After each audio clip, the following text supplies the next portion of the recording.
यवतमाळ जिल्ह्यातील जोडमोहा येथील जलजीवन मिशन अंतर्गत हर घर जल ही योजना केंद्र शासनाकडून राबविण्यात येत आहे।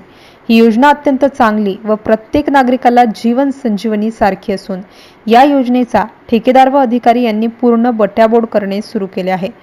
जोडमोहा येथील सिमेंट रोड खोदून पाईपलाईन टाकण्यात आली, पण पुन्हा सिमेंट रोड बनविण्यात आला नाही। सिमेंट रस्त्याचे पैसे असतानाही हे काम करण्यात आले नसल्याने येथील ग्रामस्थांना झोपेमधून उठले की चिखलात पाय टाकावे लागत असल्याचे वास्तव या निमित्ताने समोर आले आहे। तर जलजीवन योजनेची जी विहीर खोदण्यात आली ती विहीर तलावात खोदली असून पावसाळ्यामध्ये वाहून आलेल्या घाणीच्या पाण्याने हे संपूर्ण विहीर ओसंडून वाहत आहे। याच विहिरीतून स्थानिक नागरिकांना पिण्याच्या पाण्याचा पुरवठा होत असल्याने ग्रामस्थांचे आरोग्य धोक्यात आले आहे। या गंभीर बाबीची दखल प्रशासनाने घेऊन जलजीवन मिशन पाणी पुरवठा विहिरीचे स्थलांतर करावे, अन्यथा स्थानिक ग्रामस्थ लोकशाही मार्गाने तीव्र आंदोलन करतील असा इशारा ग्रामपंचायत सदस्य पवन जाधव व सामाजिक कार्यकर्ते प्रवीण ढाकुलकर यांनी दिला आहे। MCN न्यूज मराठी करिता विशाल मासुरकर, यवतमाळ। नमस्कार, मी प्रवीण ढाकुलकर। कळंब तालुक्यातील जोडमा या गावामध्ये जल जीवन मिशन अंतर्गत विहीर बांधण्यात आलेली आहे। ते विहीर अक्षरशः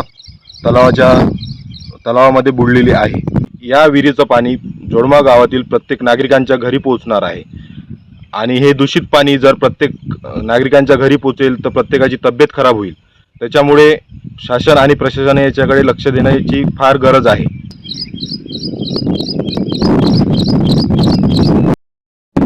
नमस्कार, मी पवन जाधव, ग्रामपंचायत सदस्य जोडमोहा।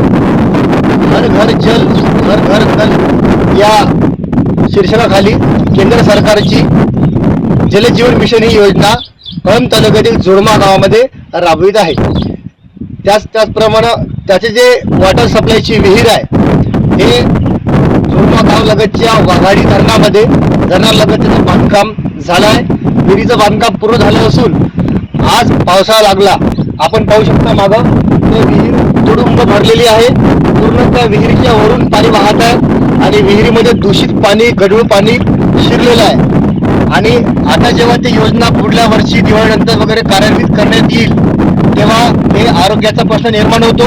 असं दूषित पाणी आपण सामान्य जनतेला, जोडमाच्या नागरिकाला पाजणार का, हे सर्वात महत्त्वाचा प्रश्न इथं येत आहे। त्याचप्रमाणे गावातील जे योजनेचं काम आहे अर्धवट झालेलं आहे। त्याचप्रमाणे गावामध्ये पाण्याची टंचाई दरवर्षी भासते। मागच्या 2 वर्षापासून ही योजना शासन राबवित आहे, अजूनही ते पूर्ण झालेली नाही। याकडे शासनाने सर्वात जास्त गांभीर्याने लक्ष देण्याची गरज आहे, असं मी आज या व्हिडिओद्वारे आपणास आवाहन करत आहे।